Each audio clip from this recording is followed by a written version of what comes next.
Ouvrir un centre de formation Maïs, c'est bien plus qu'un projet entrepreneurial.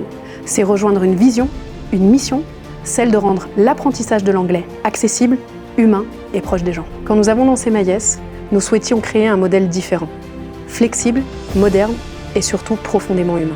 Chaque franchisé qui nous rejoint partage cette conviction et écrit sa propre histoire avec ses équipes et ses apprenants. Dans cette série, vous allez découvrir ces histoires, les coulisses d'une franchise pas comme les autres et le parcours de ceux et celles qui ont décidé de rejoindre l'aventure. Et pour eux, tout commence par de la curiosité, un simple échange et surtout une envie de changement.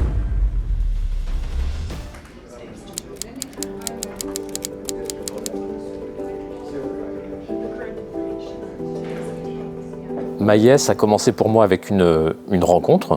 C'est la rencontre avec Déborah, la responsable du réseau, et ça a été un vrai coup de cœur. J'ai aussi, en plus de la personne, adhéré à tout le projet de Maïs, et notamment à toutes les valeurs qui sont véhiculées, que ce soit les valeurs autour de l'humain, puisque tout le projet est centré autour de l'humain, et des valeurs d'ouverture, d'inclusivité, des choses que je cherchais depuis des années, que je ne retrouvais plus professionnellement et que j'ai retrouvées au niveau de Maïs. J'ai choisi de rejoindre Maïs parce que j'étais à la fin d'une première expérience dans un monde qui était complètement différent avec le monde des langues, même si je suis linguiste de formation, et j'avais toujours eu envie d'ouvrir mon commerce et de faire les choses un petit peu à ma façon. Et j'aime beaucoup les langues et je voulais vraiment avoir cette relation entre le monde de l'entrepreneuriat et les langues. Le cœur de Maïs, c'est vraiment l'aspect humain qui ressort. Quand j'ai rencontré Déborah, j'étais en poste dans un autre centre de formation en anglais. Donc j'ai toujours été attirée par l'univers anglophone. Et cette rencontre s'est trouvée un moment de ma vie où j'étais dans un tournant professionnel. Qui a fait que j'ai voulu m'engager dans l'entrepreneuriat et ça s'est révélé un peu comme une évidence de rejoindre Déborah dans ce projet qui était en développement, un réseau qui était encore nouveau. J'ai découvert Maïs par le biais de Déborah.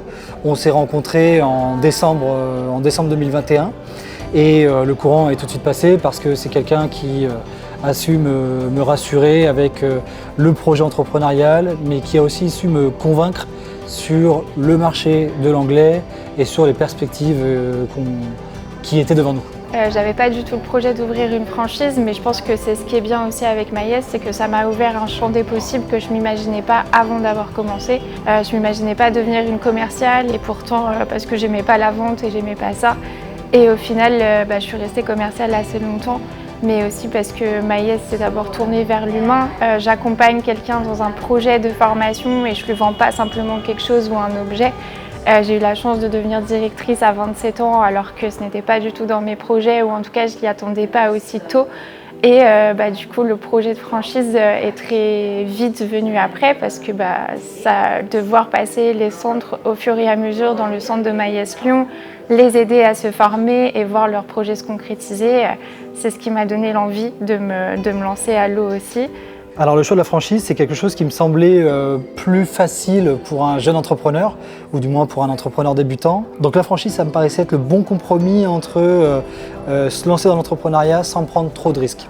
Et 2 ans plus tard, je peux dire que j'en suis super content et ça a vraiment conforté mon idée là-dessus. Je travaillais en tant que salariée déjà dans une franchise, donc je connaissais un petit peu aussi les avantages de pouvoir travailler dans une franchise. Le gros avantage, ça va être vraiment l'accompagnement. Et c'est vrai qu'il a été qualitatif de toute façon depuis le démarrage. Alors ça faisait très longtemps que je voulais être entrepreneur, mais je ne voulais pas partir de zéro. Je voulais être accompagné, je savais qu'il y avait beaucoup de choses que je ne savais pas faire. Donc je voulais avoir cet accompagnement et j'ai été séduit par le fait de lancer un centre de formation à l'anglais. J'ai rencontré grâce à l'anglais des personnes fantastiques, j'ai beaucoup voyagé grâce à l'anglais, j'avais envie de transmettre ça et je trouvais ça très sécurisant de le faire via la franchise et via My English.